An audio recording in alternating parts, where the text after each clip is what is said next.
Nah, maksud saya bisa matur ini ke Habib Bidin, ke keluarga bahwa penafsir standar itu kedah wonten supaya nanti tidak versinya yang murat-marit. Karena kita punya pengalaman kan sebesar Rasulullah saja nyuwun sewu terjadi hadis apa? Maudhu. Ya, jadi harus dikawal secara apa? Ilmu. Siapa yang ya tentu yang paling kita dengar ya yang masyhur itu ya Habib Umar lah misalnya yang di luar keluarga Kudus ada Habib Umar, ada Habib Lutfi orang-orang. Tapi apapun itu kita ini juga membantu secara fikih dalam menafsirkan itu bahwa ketika beliau dekat dengan Umarok tidak untuk hadun nafsi, tidak untuk jam'il mal, tidak untuk menang-menangan, tidak untuk jam'il mal, tapi untuk limaslahatil amah, untuk kemaslahatan apa bersama, untuk umum.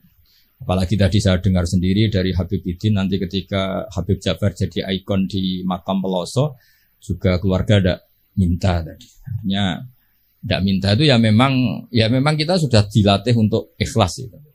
Soal nanti nyuwun sewu manajemen makom karena mungkin kebanyakan hasilnya terus mikir untuk pondok tahfidz nggih monggo, tapi itu tidak dari keluarga tapi murni dari apa? Manajemen yang ya kelolaan kelurahan sendiri. Kalau kita sendiri enggak. Terus yang ketiga bahwa sejarah orang-orang soleh memang harus dimaklumatkan supaya orang itu masih ingat Allah dan Rasul. Jadi saya sering baca di kitab-kitab awwalu hadaddin al-i'lam. Pertama agama ini muncul karena dimaklumatkan.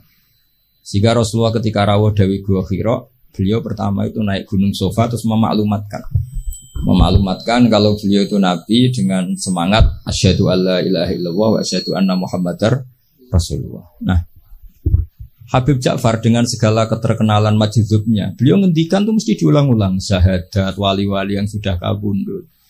Mungkin kalau Anda dengarkan itu mungkin biasa. Mungkin karena ndak wali itu yang jelas itu. Kedua ada ahli fikih. Tapi kita yang ahli fikih itu ngerti. Wali-wali yang sudah kabundut kalau enggak disebut lagi ya lupa, apalagi artis. Cuma Habib Ja'far caranya seperti itu. Beliau sering memberi hadiah Fatihah. Karena orang sekarang itu belanja demi belanja gambarnya artis, lihat film dan apalnya tokoh-tokoh film sampai yang di luar negeri juga hafal. Tapi wali-wali yang sudah kabudut dah hafal. Nah, semangat beliau menyebut itu tuh ada filosofinya. Itu yang enggak wali pasti tidak paham. Yang enggak ahli fikih yang enggak paham. Malah gremeng kadang. Bulan baleni maksudnya iki serabakat soleh lah yang seperti ini semoga tobat kan. Jadi itu ada teorinya. Quran sendiri ceritanya juga yang diulang-ulang. Jadi itu ada filosofinya. Itu kan sama dengan semua kiai meskipun monoton selalu bilang wa ala alihi wa sahbihi ajmain. Kata ajmain ini penting karena ciri khas ahli sunnah itu menghormati semua sahabat. Kata wa alihi juga penting karena ciri khas ahli sunnah itu menghormati alun nabi. Makanya kata Basim Asy'ari wa nuhibbu ahlal bait wa nu'azzimu ahlal bait wa nu'azzimu jami'a ashabi Rasulillah. Ciri khas kita ahli sunnah adalah menghormati ahlul bait, memuliakan ahlul bait dan menghormati semua sahabat. Jadi kalimat ini seakan-akan diulang-ulang wa ala alihi washabihi ajmain, tapi ini maklumat sebuah akidah, maklumat sebuah ciri khas. Lah nanti kalau bangun makom juga diniati gini, ini maklumat bahwa bangsa kita menghormati wali, menghormati habib. Bukan gagah-gagahan terus seperti itu enggak. Ma'adzallah min dzalik itu enggak akan, tapi sebagai ikon kita bangga, kita tabahi kalau dalam bahasa Arab dengan eksistensi Habib Ja'far. Jadi saya beberapa kali dengarin beliau ketika dengan Pak Jokowi, dengan Gus Ali, dengan Mbah Mun, terus terakhir dengan saya di sini kenangan saya. Itu harus difekihkan. Jadi ketika beliau kesini biasanya dikawal dari Mapolda. Dari Mapolda kemarin saya juga melihat acara pemakaman. Saya pas itu baru datang dari Situbondo. Jadi semua itu harus difekihkan. Sehingga dalam fikih misalnya dijelaskan ketika Nabi nyurati raja-raja itu ila maliki qaisar, ila malikir rum, ila qaisar. Itu kata ulama-ulama, Nabi itu ngakui jabatan dunia. Buktinya raja-raja juga oleh Nabi dipanggil malik. Dipanggil apa? Raja. Jadinya Nabi ya kerso, ngakui eksistensi hukum yang sedang apa? Yang sedang berlaku. Ya tentu tidak, yang tidak yukhalif ya tidak bertentangan dengan syariat. Jadi saya mohon pilihan-pilihan beliau dekat dengan Kapolri, Presiden, terdekat dengan umara. Jangan ditafsirkan macam-macam, tapi tafsirkanlah bahwa semua ingin kita ini baik-baik saja, baik urusan yang terkait ulama maupun terkait apa umara. Dan itu yang diikhya seperti itu, al ulama wal umara tau aman. Ulama dan umara itu saudara kembar, saling Saya sebagai kiai itu juga gak bisa bayangkan berantas narkoba dengan penyelundupan seperti itu. Yang punya otoritas itu polisi. Kita gak bisa bayangkan kan seperti pemerkosaan, penggarungan, pembunuhan itu gak bisa bayangkan kalau gak ada apa? Polisi. Nah, anggap saja Habib Ja'far itu ikrar bahwa kita ini butuh negara.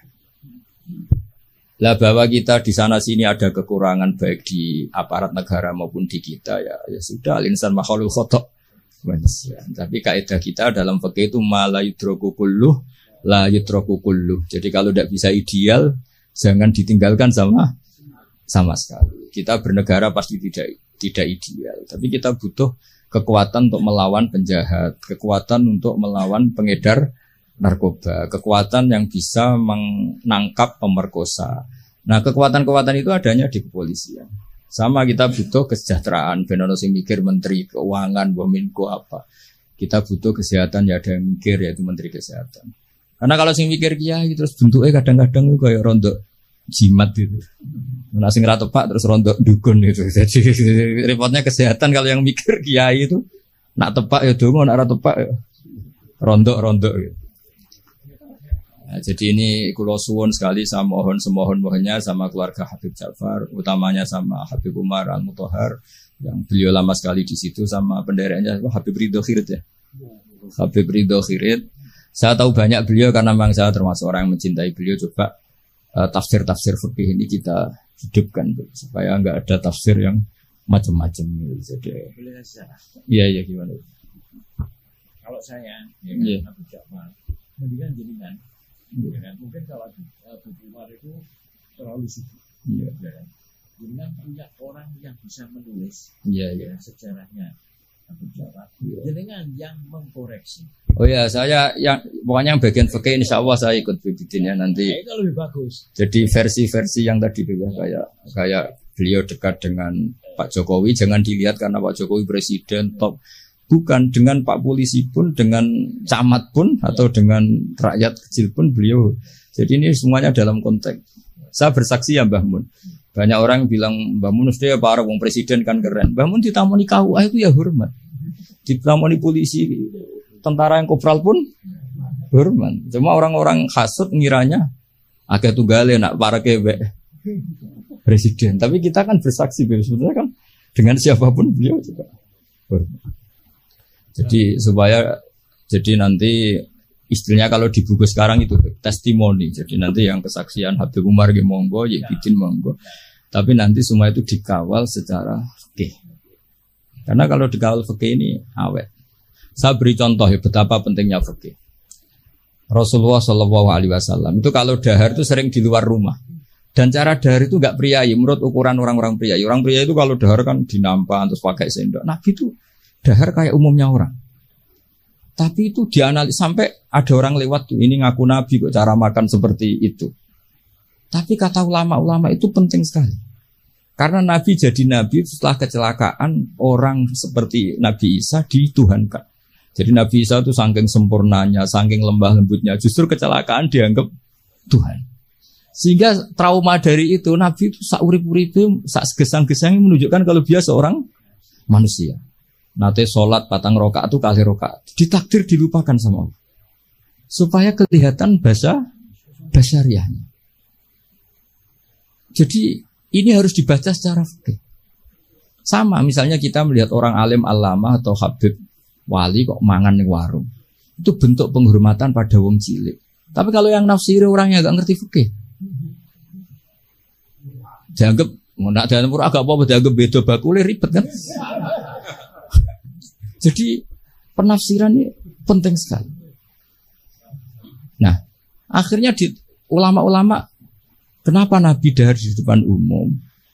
Bahkan Nyon Sewu pernah juga di depan umum Nabi itu dimarahin orang macam-macam. Nabi ya sabar. sampai beberapa kali dimarahin. Tapi akhirnya orang itu sungkem terus iman. Ini orang Yahudi. Saya membaca alamat Nabi ada di kamu semua, kecuali satu yang belum saya jumpai, yaitu ketika dimarahin, dimaki-maki, nambah-nambah khilmannya, sifat sayangnya, sifat sopannya. Dan sekarang saya temukan sifat itu pada Anda, maka asyhadu alla ilaha illallah wa anna kamu Rasulullah. Jadi fikih ini harus dibaca. Seorang lagi fikih ini harus dibaca. Sehingga ketika Nabi lupa sholat duhur hanya 2 rakaat, Nabi dawuh ma kuntu ansa walakin unassa li as-sunnah. Saya sebetulnya enggak lupa. Tapi saya ditakdir lupa supaya kalian tahu ketika lupa harus melakukan apa. Jadi lupanya Nabi itu berkah bagi kita semua. Saya sering nyontohkan tuh sholat qadha. Normalnya sholat qadha itu tidak wajib karena batas waktunya sudah habis. Kalau kita tangi turu 12:30 sekolah SMP kan sudah gak mungkin sekolah, jatahnya sudah habis. Normalnya qadha itu tidak wajib. Karena yang namanya sholat subuh ya antara 4:30 sampai jam 6 misalnya. Waktu itu habis kan harusnya kan sholatnya juga habis. Karena malaikat bagian nyatet sudah tutup buku kan. Itu ibarat kita mau nabung sudah jam 4, jam 5 kan. Bank sudah tutup. Tapi barokahnya Rasulullah nanti ditakdir qadha. Saya tidak bilang qadha, ditakdir qadha subuh. Dan ternyata Nabi sholat. Terus jadi pelajaran bahwa qadha itu wajib. Nah, jadi Nabi itu dalam kondisi yang seakan-akan Nabi kok qadha, itu aja berkahnya. Tadi kan Nabi gak pernah qadha. Mungkin ulama-ulama pertama kayak Izan mesti berpikir gak butuhnya qadha itu. Mesti berpikirnya begitu, karena nah, contoh yang terakhir sekaligus ini pengalaman fikih. Semua ketika tawaf itu jalan. Tapi Rasulullah itu naik unta. Itu kalau orang nggak seneng Nabi atau nggak ngerti fikih, anak buah kon mlaku dek enak-enakan lenges-lenges numpak unta. Tapi baru kayak para penafsir fikih akhirnya diketahui bahwa tidak termasuk syarat sahnya tawaf harus jalan. Buktinya Nabi naik unta. Akhirnya kita pakai kursi roda punya dalil, yang agak sepuh pakai skuter punya. Coba kalau dulu Nabi jalan kaki, akan dikira syarat sahnya tawaf harus jalan kaki. Jubah juga gitu, bikin jubah, baju hem kayak gini. Itu dulu semua tabiin kalau sholat tuh pakai pakaian resmi, pakai jubah, pakai gamis. Kalau Indonesia mungkin pakai hem resmi. Itu Jabir bin Abdillah datang ke masjid, jubahnya dicopot, serbannya dicopot, dicandel lah. Ya. Terus sholat pakai sarung satu, akidan bena torofaihi ala atiki, sarungnya dicancang begini, kayak orang-orang kuno di kalung no. Terus ketika dikomplain sama tabiin, ungzuru ila sahibi Rasulillah, ini sahabatnya Nabi kok sholat seperti itu. Terus beliau marah. Saya bersaksi Nabi pernah sholat seperti saya ini. Akhirnya barokahnya itu orang tahu batas minimal aurat, yaitu mabena surah. Andai kan semua sholat mulai dulu jubahan pakai gamis, pakai hem, akan dikira syarat sahnya harus seperti ini. Tapi barokahnya itu orang yang pakai celana 1/4 misore dengkul pasangon atau pas apa di sawah bisa sholat karena memenuhi syarat. Jadi itu hebatnya Rasulullah SAW. Jadi ketika beliau dengan standar gamis imamah yaitu kondisi terbaik karena pakai pakaian ketika pakai sarung diikatkan juga kondisi terbaik karena itu maklumat ilmu bahwa ini standar minimal untuk satrul aurah. Itu hebatnya Nabi. Pas pakai pakaian resmi ya adnal halat, pas pakai pakaian paling minimal juga a'lal halat. Jadi kemana pas pakai a'lal halat ya a'lal halat, kayak adnal halat juga a'lal halat. Jadinya Nabi ketika pakai kamis, pakai imamah juga kondisi terbaik karena pakai pakaian. Ketika Nabi hanya pakai sarung satu dan menutupi aurat juga kondisi terbaik karena sebagai maklumat secara ilmu bahwa itu batas aurat. Jadi apa? Nabi ketika sholat juga kondisi terbaik. Ketika dahar juga kondisi terbaik karena dahar Nabi memaklumatkan aku ini mau terima Nabi ora pangeran. Nah, jangan sampai Nabi dahar terus Nabi kok pegawai ngomel, tidak bisa. Nabi dahar sekaligus memaklumatkan nafyul uluhiyah bahwa saya tidak Tuhan karena Nabi jadi Nabi setelah Nabi Isa. Nah, di sini hebatnya Quran ketika nyifati Nabi era Rasulullah wa ma arsalna qablaka minal mursalin illa innahum la yaquluna ta'ama wa yamsuna fil aswaq. Jadi makanya saya sering dengar Habib Ja'far kecilnya sering main layangan, sering dolanan ayam. Itu menurut saya filosofinya orang tuh tidak perlu bagian nunggu punya alpat tabungan miliatan. Cacile dolanan pitik ya wis seneng. Butuhe donya ku syukur dolanan pitik ya dolanan pitik. Tapi nek iso jodoh. Intinya itu bisa kok ditafsirkan secara Nabi itu kalau ada sahabat dolanan manuk ya seneng. Ya Umair mafa'alan nughair, cung manuk piye cung. Aku tak cilik. Jadi cobalah ini ditafsirkan tadi secara fikih supaya hal-hal yang basyariah itu menjadi makna yang luar biasa. Kayak tadi Nabi itu menunjukkan basyariahnya. Tapi itu bagus karena beliau jadi Nabi setelah Nabi Isa yang gara-gara pesonanya terlalu magis, kebablasan dianggap Tuhan. Tapi Nabi enggak, kayak umumnya orang. Dahar ya kayak umumnya orang, cara berpakaian ya kayak umumnya orang. Kadang-kadang ya dineng bojone sak wulan, macam kayak umumnya orang. Masyhur itu Nabi nanti ini amang kesuwen ya setahun nih. Nah setahun kesuwen ya ono riwayate. Jadi saya ingin lah. Makanya beberapa ulama setiap nulis sifat wajibnya Nabi itu mesti apa? Sifat wajibnya papat, misalnya mukhalif papat. Mesti menetapkan satu sifat jaiz. Ini ku al-a'rad al-basyariyah. Nabi juga punya sisi kemanusiaan. Tapi ini menjadi luar biasa karena bentuk perlawanan terhadap nafyul uluhiyah. Bahwa seorang Nabi enggak boleh Tuhan. Ini penting sepenting-pentingnya. Makanya ketika Nabi wafat, saya ulang lagi ketika Nabi wafat, itu Sayyidina Umar